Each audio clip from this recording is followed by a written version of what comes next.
tempos difíceis, mas tinha seus encantos. É assim que eu me lembro da minha infância em Tanguá, um município no interior do Rio de Janeiro.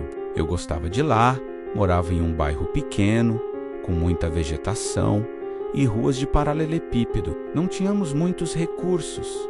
Uma farmácia, uma padaria, um posto de saúde e uma mercearia, que era onde fazíamos as compras da semana. A dificuldade maior era trabalho. Eu tinha 9 anos na época e me lembro bem da minha mãe saindo para trabalhar 6 horas da manhã e voltando 8 horas da noite. Essa era a sua rotina de todos os dias, de segunda a sexta. Éramos 3.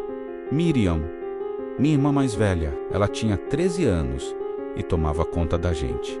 Renato tinha 5 anos, meu irmão caçula. Ele era muito quieto e também muito apegado com Miriam.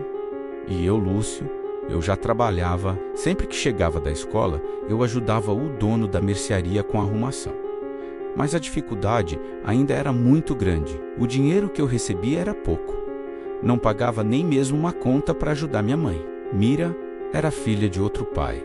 Somente eu e Renato somos filhos do mesmo pai, mas só Mira recebia pensão. Meu pai abandonou minha mãe e nunca mais apareceu. Renato tinha apenas 2 anos. Minha mãe nunca contou o motivo. Ela nem falava sobre ele. E eu parei de perguntar. Acontecia todo ano entregas de doces. Era uma oferenda que celebrava o dia de São Cosme e Damião.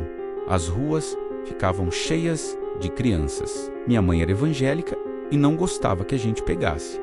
Mas por causa do Renato, ela deixava. Todas as crianças saíam com bolsas para encher e toda hora vinha um carro distribuindo doces. Aquilo era o melhor evento do ano para nós. Motivo de festa e conversa na escola pelo resto da semana. Íamos de casa em casa pedindo doces. Aconteceu, nessa época festiva, algo que me fez temer essa data. Saí com meu irmão para pegar doce em uma casa na rua vizinha. Fui advertido pela minha irmã para não ir, pois já era muito tarde. Quase 10 horas da noite, disse para ela que outros garotos da rua também iriam e até alguns adultos. Ela deixou, minha mãe não estava em casa nesse dia. Ela disse que iria trabalhar até mais tarde. Só voltaria no dia seguinte. Me senti à vontade para ir. A rua era a única que não tinha calçamento, pouco movimentada, casas bonitas e uma vegetação baixa que dividia o meio da rua. A casa ficava no final da rua. Havia iluminação pública em todos os postes, menos em um que ficava em frente a uma casa. Era a maior de todas e a mais bonita, porém a mais assustadora. Mesmo de manhã, ela causava arrepios.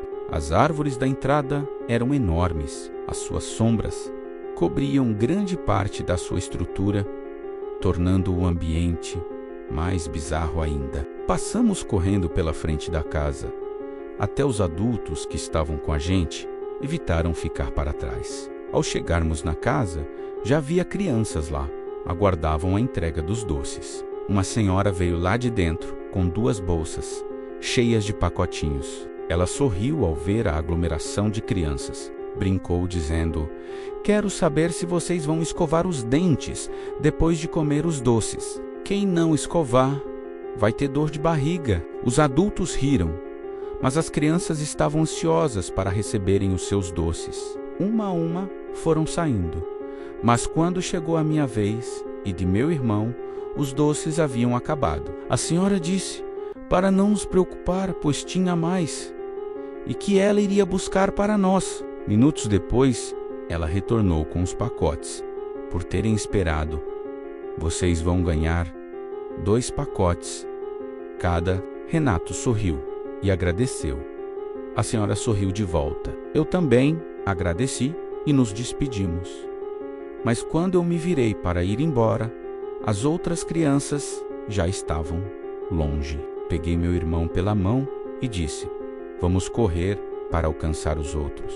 Eu pensava naquela casa bonita e assustadora que teríamos que passar. Quando se é criança, o medo se torna um pesadelo vivo. Logo assim que passávamos em frente à casa, Renato caiu e arranhou o joelho. Um dos saquinhos de doces se rompeu e eu o ajudei a catar. Evitei olhar para a casa, mas uma sensação de estar sendo observado de perto só aumentava. Olhei para Renato. Eu tinha que cuidar dele. Peguei alguns doces e coloquei nos bolsos da minha bermuda. Outros eu segurei na mão. Quando não tinha mais nada para catar, eu peguei meu irmãozinho no colo e saí da frente daquela casa o mais rápido possível. Ainda faltava muito para chegar ao final da rua e, como eu disse antes, tudo vira pesadelo para uma criança com medo. Eu escutei um chamado. Ei, garotos! Olhei para trás e vi uma silhueta nas sombras. Era um homem de aparência serena e amigável. Vocês querem mais doces? Quando eu ia dizer que não, Renato se antecipou e disse que sim. Ele se lançou do meu colo e correu de encontro ao homem.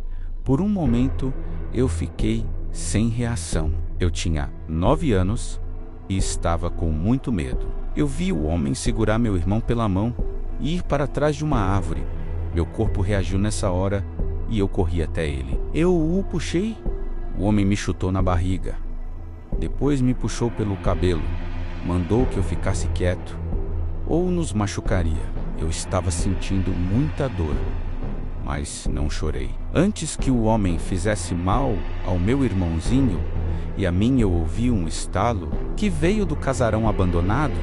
O homem também ouviu. Ele parou e ficou olhando na direção de onde o som surgiu. Logo em seguida, um rugido baixo e curto, talvez um aviso, e em seguida, o silêncio. O homem deu de ombros e se virou para nós. Renato só tinha 5 anos e não fazia ideia do que estava acontecendo. Eu mesmo não entendia. Ele chorava baixo, mas foi quando o seu choro aumentou que a fera apareceu. Aquela coisa surgiu pulando o muro alto do casarão sem tocá-lo.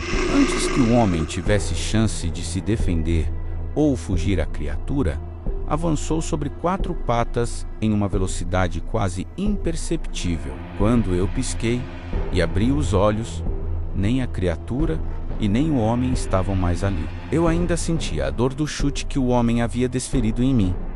Consegui me levantar, me apoiando na árvore. Renato me ajudou como pôde. Eu tinha que sair dali o mais rápido possível.